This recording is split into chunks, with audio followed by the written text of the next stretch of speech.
नमस्कार मेरे प्रिय भाइयों एवं बहनों, कैसे हैं आप लोग? उम्मीद करते हैं आप लोग स्वस्थ और अच्छे होंगे। मैं अभिराज आपको अपने यूट्यूब चैनल पर स्वागत करता हूँ। चलिए, आज जो है हम व्याकरण के खंड में वर्ण विचार पर करने वाले चर्चा। जैसा कि मैंने पार्ट 1 वीडियो में जो है वर्ण विचार के बारे में चर्चा कर चुके हैं। वर्ण विचार में हम लोग जो है वर्ण के भेद पढ़ चुके हैं। वर्ण के जो है कितने भेद होते हैं, कितने प्रकार होते हैं, इस पर मैंने चर्चा कर लिया था। अब जो है आगे बढ़ने वाले हैं व्यंजन वर्ण पर, ठीक है। मैंने स्वर्ण वर्ण तक चर्चा कर लिया था, अब जो है पढ़ने वाले हैं व्यंजन वर्ण, ठीक है। तो करते हैं वीडियो को स्टार्ट। देखिए, आज जो है क्या पढ़ने वाले हैं व्यंजन वर्ण। तो हम बताए थे आप लोगों को व्यंजन वर्ण जो होता है, व्यंजन वर्ण जो है अकेला नहीं रहता है। व्यंजन वर्ण को जरूरत पड़ता है स्वर्ण वर्ण का, नहीं। देखिए देखिए व्यंजन वर्ण को क्या बोलता है जिस वर्ण का उच्चारण स्वर्ण वर्ण के सहयोग से होता है उसे व्यंजन वर्ण कहते हैं। नहीं, ये तो पहले बता चुके हैं पहले पार्ट 1 में, ये तो पार्ट 2 वीडियो, ठीक है। देखिए व्यंजन वर्ण जो है कुल कितने होते हैं, तो व्यंजन वर्ण के बारे में बताए हम कि व्यंजन वर्ण कौन कौन होते हैं। तो कवर्ग, कवर्ग समझते हैं, कवर्ग चवर्ग टवर्ग तवर्ग जो होता है समझते हैं बोला? देखिए नहीं समझते हैं, देखिए जैसे मान लीजिए क है, तो क ख हम लिख दिए पूरा, क ख ग घ अंग, ये लिख दिए पूरा। इसको हम पूरा ना लिख करके शॉर्ट में हम लिख सकते हैं क वर्ग। क्या लिख सकते हैं? क वर्ग। इसी तरह से च छ को हम पूरा तरह से ना लिख करके हम बस लिख सकते हैं शॉर्ट में च वर्ग। इसी तरह से ट ठ को पूरा ना लिख के हम लिख सकते हैं ट वर्ग, ठीक है। तो उम्मीद करते हैं हम लोग समझ गए होंगे क वर्ग च वर्ग ट वर्ग किससे कहते हैं, ठीक है। देखिए इसी के बारे में जो है ना हम बताने वाले हैं आगे। देखिए, तो वही जो है कवर्ग से, ठीक है, कवर्ग से पवर्ग, ठीक है, कवर्ग से पवर्ग और योड़ोलो में हो तक, योड़ोलो में हो तक, ये जितने भी है ना ये सब क्या है व्यंजन वर्ण है। यानी कि कवर्ग से, क वर्ग से कितना तक, प वर्ग तक, प वर्ग तक जितने भी सब क्या है व्यंजन वर्ण है। और योड़ोलो जो पढ़ते हैं ना, योड़ोलो, उसमें जो हो तक आएंगे, हो तक यानी कि अक्षर आरोग्यों को छोड़ करके वो सब क्या है व्यंजन वर्ण के अंतर्गत आता है, ठीक ना। व्यंजन वर्ण तक आता है, ठीक है। तो उम्मीद करते हैं हम लोग को यहाँ तक समझ में आ गया होगा। बढ़ते हैं आगे, ठीक है। देखिए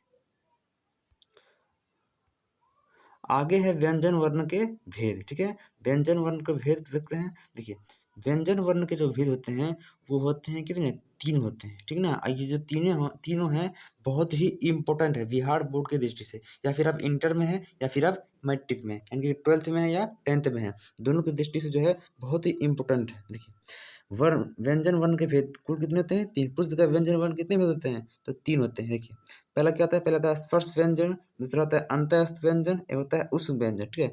एक और होता है जिसको अलग से रखा गया है, जिसे बोला जाता है संयुक्त व्यंजन। वो व्यंजन वर्ण के भेद पर नहीं रखा गया है, उसको अलग रखा गया है, उसको क्या बोला जाता है संयुक्त व्यंजन। वो हम देखेंगे आगे, ठीक है। पहले देखते हैं क्या ए नंबर में स्पर्श व्यंजन। देखिए स्पर्श व्यंजन को समझिए, किससे कहते हैं स्पर्श व्यंजन। देखिए स्पर्श व्यंजन जो है ना कुल 25 होते हैं। अब कौन कौन होते हैं 25? देखिए स्पर्श व्यंजन कितने होते हैं? 25। देखिए कवर्ग देखे थे ना, कवर्ग, हाँ, तो कवर्ग से लेकर के पवर्ग तक, कवर्ग से लेके पवर्ग तक, यानी कि क ख ग घ अंगो, च छ ज झ इयो, इ ट ठ ड ढ जितना भी है ना, त थ प फ पूरा, यानी कि कवर्ग से लेके पवर्ग तक के जितना भी है वर्ण है वो सब क्या है स्पर्श व्यंजन है। क्या है? स्पर्श व्यंजन है। उसी को गिनने के बाद जो है 25 आते हैं, 25 वर्ण आते हैं, तो उसी 25 वर्ण क्या बोला जाता है? स्पर्श व्यंजन बोला जाता है, ठीक ना। तो पूछेगा स्पर्श व्यंजन कुल कितने हैं, तो स्पर्श व्यंजन कुल 25 हैं, 25, ठीक है। तो उम्मीद करते हैं स्पर्श व्यंजन आप लोग को समझ आ गया। परीक्षा की दृष्टि से इंपॉर्टेंट है, ठीक है, परीक्षा में आता भी है। अब देखिए, अब बी नंबर में देखना है हम लोग को अंतःस्थ व्यंजन। क्या देखना है? अंतःस्थ व्यंजन। देखिए अब चर्चा करते हैं अंतःस्थ व्यंजन पर, ठीक है। देखिए अंतःस्थ व्यंजन किसे कहते हैं? देखिए जहां पर भी रहे य र ल व, यो रो लो व आता है कि यो रो लो वो क्या है, तो यो रो लो वो को बोला जाता है अंतःस्थ व्यंजन। क्या बोला जाता है? यो रो लो वो क्या बोला जाता है? तो अंतःस्थ व्यंजन कहा जाता है, ठीक है। पूछेगा अंतःस्थ व्यंजन कुल कितने होते हैं, तो कुल 4 होते हैं। देखिए 1 2 3 4, तो अंतःस्थ व्यंजन कितने हो गए हैं? टोटल 4 होते हैं। तो पूछ देगा अंतःस्थ व्यंजन कुल कितने हैं, तो 4, ठीक है। ध्यान रखना है, परीक्षा की दृष्टि से बहुत इंपॉर्टेंट है ना। देखिए एक और है इसका आगे। देखिए इसके आगे क्या है? उष्म व्यंजन। देखिए उष्म व्यंजन पर करते हैं चर्चा, ठीक है। उष्म व्यंजन। देखिए उष्म व्यंजन है, उष्म व्यंजन। देखिए उष्म व्यंजन किससे कहते हैं? उष्म व्यंजन भी होते हैं ना, कुल कितने होते हैं? 4 होते हैं। देखिए तालम स, मूर्धन स, धन स ह। जिसमें बोलने में उष्मा लगे उसे बोलते हैं उष्म व्यंजन, ठीक ना? इसमें बोलने में क्या लगे? उष्मा। जो होता है ना तालम स, मूर्धन स, धन स ह, इसमें उष्मा बाहर निकल रहा है, हवा तो बाहर निकल रहा है, साथ साथ उष्मा भी निकल रहा है, ठीक ना? तो किससे क्या बोला जाता है? उष्म व्यंजन। तो उष्म व्यंजन कुल कितने होते हैं? तो उष्म व्यंजन भी 4 होते हैं। क्या होते हैं? उष्म व्यंजन भी 4 होते हैं, ठीक है? सबसे बढ़िया बात इसमें यह है कि देखिए सबसे यहाँ पर बढ़िया वाली बात यह है कि यहाँ पर जो देखिए यहाँ पर जो अंतःस्थ व्यंजन है ना, औष्ठ व्यंजन है, ये दोनों कितना है? 4 है। कितना है पूछेगा? अंतःस्थ व्यंजन कितने हैं? तो कुल 4, औष्ठ व्यंजन भी 4। बस एक स्पर्श व्यंजन जो है ये कितना है? 25 है, ठीक है? ये आप लोग को याद रखना है, ठीक है? देखिए हम उष्म व्यंजन पर करते हैं चर्चा। ये उष्म व्यंजन किसे कहते हैं? जिसमें ताराम सो, मूर्धन सो, धन सो हो, उसके क्या बोलते हैं? उष्म व्यंजन, ठीक है? आप पूछेगा उष्म व्यंजन कुल कितने होते हैं? तो 4 होते हैं, ठीक है? तो उम्मीद करते हैं आप लोगों को समझ में आ गया। आप देखिए एक एक्स्ट्रा है होता है, इसमें बोला जाता है संयुक्त व्यंजन, इसको जो है अलग से रखा गया है संयुक्त व्यंजन। संयुक्त व्यंजन किसे कहते हैं? तो संयुक्त व्यंजन हम उसे कहेंगे जो जो 2 वर्ण से मिलकर बना हुआ हो, 2 वर्ण से या 2 से अधिक से मिलकर बना हुआ हो, ठीक ना? 2 वर्ण से मिलकर बना हुआ हो, क्या उसे क्या बोलते हैं? संयुक्त व्यंजन। जैसे देखिए जैसे तारो है, जैसे हमारे यहाँ पर तारो इसे बोलते हैं ना, तारो। तारो कैसे बना हुआ है? एक बनता है त से, आधा को त। देखिए ये हलंत है, ये क्या है? हलंत है। इस हलंत का मतलब क्या होता है? संस्कृत में हम लोग पढ़ेंगे, ये जो हलंत लिखा हुआ है इसका मतलब होता है क्या? इसका मतलब होता है हलंत जो है किसी में अगर लगता है ना, हलंत जो है कोई भी शब्द में लगता है तो उसका मान क्या कर देता है? वो आधा कर देता है। तो मतलब क्या है? हलंत तो क्या है? आधा है। अब देखिए इसमें जोड़ देंगे क्या? इसमें जोड़ देंगे र, तो आधा को त और र, क्या हो गया? ये हो गया त्रों। क्या हो गया? त्रों। और इन दोनों मिलकर क्या बना? तो बना संयुक्त व्यंजन, ठीक है? तो इसी को बोला जाता है संयुक्त व्यंजन, ठीक है? इसी तरह से ज्यों है, ज्यों भी है। देखिए ज्यों भी कैसे बना है? तो आधा को बना है ज से। कोई भी शब्द में अगर हलंत लग रहा है तो क्या हो गया? वो हो गया आधा। तो आधा को ज, ये हो गया इयों, ठीक है? आधा को ज, इयों क्या हो गया? ज, आधा को ज प्लस इयों क्या हो गया? ज्यों हो गया, ठीक है? तो इसी तरह से जो है संयुक्त व्यंजन भी कितने हैं? 4 हैं। 1 2 3 4, ठीक ना? तो पूछेगा संयुक्त व्यंजन कितने हैं? तो कुल 4। देखिए वैसा व्यंजन जो दो से अधिक वर्णों के मेल से, 2 से अधिक या 2 भी, ठीक ना? 2 से अधिक या 2 से 2 भी हो, तो मिला हुआ हो तो उसे क्या बोलते हैं? वैसे वर्ण को, वैसे वर्ण के मेल से बने हो तो उसे संयुक्त व्यंजन कहते हैं, ठीक है? जैसे कि अक्षों, तारो, ज्ञों और स्रो। ये क्या है? स्रो है। इस स्रो और अक्षों में अंतर है, ठीक है ना? आप लोग को ध्यान रखना है कि स्रो और अक्षों में क्या है? अंतर है, ठीक है? इतना खत्म हो गया। अब देखिए अब जो है अब व्यंजन वर्ण तो हो गया। अब व्यंजन वर्ण का जो है ना, श्वास वायु की मात्रा के आधार पर व्यंजन वर्ण के 2 भेद में बांटा गया है। अब करेंगे उस पर चर्चा, ठीक ना? देखिए देखिए जिस तरह से स्वर वर्ण पढ़े थे ना, स्वर वर्ण के भेद प्रकार, उसी तरह से व्यंजन वर्ण के बीच है ना श्वास श्वास वायु की मात्रा के आधार पर व्यंजन वर्ण के जो है 2 भेदों में बांटा गया है। 2 भेद इसका है, ठीक है?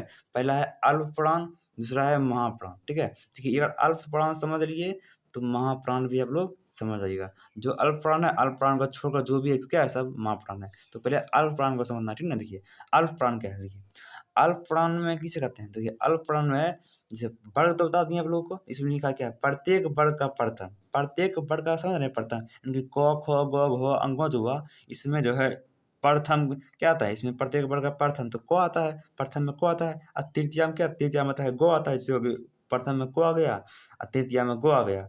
और पंचम वर्ण, और पंचम वर्ण में क्या है? अंगो, नहीं यानी कि प्रत्येक वर्ग, तो कितना वर्ग? 5 वर्ग होता है ना। को एक होता है कवर्ग, एक होता है चवर्ग, एक होता है टवर्ग, एक होता है तवर्ग, एक होता है पवर्ग। तो ये पांचों वर्ग का जो है पहला, तृतीया और प्रथम, पहला तृतीया पंचम, पहला तृतीया पंचम, पहला तृतीया पंचम, पहला तृतीया पंचम, ये सभी क्या है? ये सभी अल्प प्राण है, ठीक है? सभी वर्गों के योड़ लोगों को कोई वर्ग नहीं बोला जाता, ठीक ना? उसको कोई वर्ग नहीं है, ठीक है?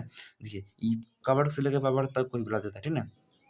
सभी वर्ग बोला जाता है। देखिए इसमें क्या है? अल्प प्राण हम उसे कहेंगे सभी वर्गों के पहला, तीसरा और पंचम, ये सभी क्या है? अल्प प्राण है, ठीक है? इतना सब क्या है? अल्प प्राण।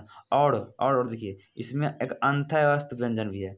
अगर अंतःस्थ व्यंजन भी रहे इसमें यो लो वो, जानते होंगे अंतःस्थ बता के पीछे योर लोग क्या बोला जाता है अंतःस्थ वर्ण, यानी कि अंतःस्थ वर्ण। और यहाँ पर क्या है पहला पहला वर्ग तृतीया और पंचम ये सभी क्या है अल्पप्राण। तो उम्मीद करते हैं हम लोगों को जो है अल्पप्राण समझ में आ गया होगा। अब देखिए अल्पप्राण छोड़कर जो बचा है उसको क्या है महाप्राण है, उसमें कुछ है ही नहीं। आप लोगों को अगर अल्पप्राण समझ में आ गया तो महाप्राण में समझ आ गया। तो इसमें क्या बचा है, इसमें तो प्रथम बोल देते, इसमें प्रथम बोल देते, इसमें बचा क्या, इसमें बचा क्या द्वितीय बचा, खुआ बचा, खुआ के बाद क्या था खुआ था। अब गौ तो बोल दिए, गौ तो तृतीय है, फिर बचा क्या पंचम ही बोल दिए थे इसमें नहीं। अब बचा क्या इसमें, तो पता है चतुर्थ, यानी कि 4 नंबर में जाता है घ, ये क ख हो गया और उसके बाद ग के बाद आता है घ, यानी कि दूसरा बोल सकते हैं और बोल सकते हैं चौथा। प्रत्येक वर्ग का द्वितीय और चतुर्थ वर्ग क्या है, चतुर्थ वर्ग ये सब महाप्राण है। क्या है महाप्राण, ठीक है ये हो गया। और इसमें अंतःस्थ व्यंजन लिए थे ना, इसमें अंतःस्थ व्यंजन लिए थे तो इसमें उष्म व्यंजन लेना है। क्या लेना है उष्म व्यंजन। तो उष्म व्यंजन को कितने हैं 4, तालम स मूर्धन्य स धन्य स ह, ठीक है ये सब क्या गया उष्म व्यंजन। तो उम्मीद करते हैं आप लोगों को महाप्राण भी समझ में आ गया होगा। अगर इसका सब पीडीएफ नोट लेना है तो मेरे व्हाट्सएप चैनल पर आप लोग जुड़ सकते हैं, ठीक है डिस्कशन में दे दिया होगा, ठीक है आप लोग देख लीजिएगा। या फिर मेरे यूट्यूब चैनल पर जो है जाके वहाँ पर दिया हुआ है लिंक, आप लोग व्हाट्सएप में जाकर व्हाट्सएप चैनल में जुड़ सकते हैं। और वहाँ पर जो इसका सारा पीडीएफ जितना भी यूट्यूब पर आते हैं सारा पीडीएफ जो है वही मिलता है, ठीक ना। देखिए एक और बचा है लास्ट, स्वर तंत्रियों के कंपन के आधार पर व्यंजन वर्ण को 2 भागों में बांटा गया। तो अब जो है करेंगे चर्चा उसी पर, ठीक ना लास्ट है, ठीक है बस वही लास्ट है। देखिए अब क्या है व्यंजन वर्ण को जो भेज देते हैं स्वर तंत्रियों में कंपन के आधार पर जो है व्यंजन वर्ण को 2 भागों में बांटा गया है। कितने भागों में बांटा गया है 2 भागों में बांटा गया। ये तो और इम्पोर्टेंट है, ये घोष वर्ण और अघोष वर्ण। ये तो 12th वाला में पूछता है, मैट्रिक वाला में तो बहुत कम पूछता था, और 12th वाले में जो पूछता है ये घोष वर्ण और अघोष वर्ण। निम्न में कौन घोष वर्ण है, निम्न में कौन अघोष वर्ण है पूछता है, ठीक है। देखिए समझिए कि जो है घोष वर्ण किसे कहेंगे, तो जितना भी स्वर है ना, स्वर वर्ण पढ़े है ना पीछे पढ़ाए थे स्वर वर्ण, जितना भी स्वर वर्ण है, स्वर वर्ण कितने हैं कुल 11 हैं। तो सभी 11 वर्ण, सभी स्वर 11 वर्ण कौन कौन है, तो ओ आ है, जानते हैं ओ आ में जितना भी आता है तो क्या है स्वर वर्ण है, बस अन अ आ को छोड़कर जितना भी है सब क्या है स्वर वर्ण है। तो सभी स्वर्ण वर्ण हो गया अघोष वर्ण, क्या हो गया अघोष वर्ण। अब देखिए इसमें प्रत्येक वर्ग का तृतीय क्या बोल रहा है, प्रत्येक वर्ग का तृतीय यानी कि मान क में तृतीय क्या आता है गो आता है। अब प्रत्येक वर्ग का चतुर्थ और पंचम यानी कि पहला और दूसरा छोड़ के तृतीय चतुर्थीय पंचम, प्रत्येक वर्ग का तीसरा चौथा पंचम ये सभी क्या हो गया, ये सभी हो गया घोष वर्ण, ठीक है। तो समझ में आ गया होगा। देखिए सभी स्वर, घोष वर्ण क्या है सभी स्वर और तीसरा चौथा और पंचम, सभी वर्ग का तीसरा चौथा पंचम सब क्या है घोष वर्ण है। और अंतःस्थ वर्ण, और अंतःस्थ वर्ण जो होता है ना जो र ल वो ये सब भी क्या है, ये सब भी घोष वर्ण है। पर देखिए यहाँ पर हो भी जो है ना, इसमें हो भी जो है इसी में आता है घोष वर्ण में भी आता है। हो जो है एक हो इधर नहीं है, इधर हो नहीं ना, घोष वर्ण में हुआ नहीं है, इधर हो दे दिया गया है, यानी कि घोष वर्ण में क्या दिया गया है हो दे दिया गया है, ठीक ना। तो उम्मीद करते हैं हम लोग घोष वर्ण समझ में आ गया। अब घोष वर्ण समझ में आ गया तो आप लोग जो है अघोष वर्ण भी समझ में आ जाएगा। ये घोष वर्ण में के बदले जो है आता है उसी को बोलते हैं अघोष वर्ण। देखिए इसमें क्या है, इसमें तृतीया बोल दिए, चतुर्थ बोल दिए, अब पंचम भी बोल दिए, तो अब बचा क्या, अब बचा प्रत्येक वर्ग का प्रथम बचा और द्वितीय बचा। तो प्रथम और द्वितीय ही क्या हो गया, प्रथम ही द्वितीय हो गया अघोष वर्ण। इसमें देखिए ये तालम स्व मूर्धन्य तो स्व, इसमें अगर हो रहता तब होता ये उष्म व्यंजन, पर इसमें हुआ तो नहीं है तो इसको हम उष्म व्यंजन नहीं बोल सकते हैं। क्या बोल सकते हैं बस तालम स्व मूर्धन्य स्व स्व, ठीक है तालम स्व मूर्धन्य स्व और स्व नहीं धन स्व, ठीक है। तो क्या अघोष वर्ण कौन हो गया, प्रत्येक वर्ग का प्रथम यानी कि क, प्रत्येक वर्ग का द्वितीय यानी कि क ख, ठीक ना। तो प्रत्येक वर्ग का जो है प्रथम और द्वितीय और तालम स्व मूर्धन्य स्व स्व ये सब क्या हो गया, ये सब हो गया अघोष वर्ण। तो उम्मीद करते हैं आप लोग को समझ में आ गया होगा। और ये जो है आपको कॉपी पर लिख कर याद भी करना है, ठीक है बोर्ड के हिसाब से जो है बहुत ही इंपॉर्टेंट है, ठीक है। तो आज रात में तो यही था, ठीक है। अब अगला जो पार्ट थ्री आएगा वीडियो उसमें जो ऑब्जेक्टिव भी लाएंगे और उसमें जो उच्चारण के आधार पर होता है ना कोई भी जो बताते कंठ कहाँ से बोला जाता है, तालु कहाँ से बोला जाता है, वो तो इम्पोर्टेंट बहुत बहुत इंपॉर्टेंट है। व्यंजन वर्ण यानी कि जो व्यंजन वर्ण में सबसे ज़्यादा इंपॉर्टेंट कौन है, जो पार्ट थर्ड में लाएंगे। पार्ट थर्ड का जो वीडियो आएगा वो सबसे इंपॉर्टेंट होगा, ठीक है। तो उसमें आप लोग जो है जरूर लीजिएगा, पहले ये वीडियो देख लीजिएगा, उसके बाद पार्ट थर्ड जो वीडियो आएगा उसमें ऑब्जेक्टिव भी रहेगा, ठीक है। इस जो पार्ट तीनों मिला के जो पार्ट 1 पार्ट 2 पार्ट 3 जो होगा तीनों वीडियो मिला करके पार्ट थर्ड को जो मिला कर जो आएगा ना उसमें भी ऑब्जेक्टिव रहेगा, ठीक है ना। तो उम्मीद करते हैं आप लोगों को समझ में आ गया होगा और अगर वीडियो को देखकर अच्छा लगा होगा सुन के अच्छा लगा होगा तो आप लोग जो है वीडियो को लाइक कर देना है और जो भी कोई प्रॉब्लम होगा, कोई भी क्वेश्चन पूछना है तो कमेंट में पूछ सकते हैं, ठीक है? तो अगर वीडियो देख के अच्छा लगा तो सब्सक्राइब भी कर दीजिएगा, ठीक है? तो मिलते हैं फिर इसी तरह से नेक्स्ट वीडियो में, ठीक है?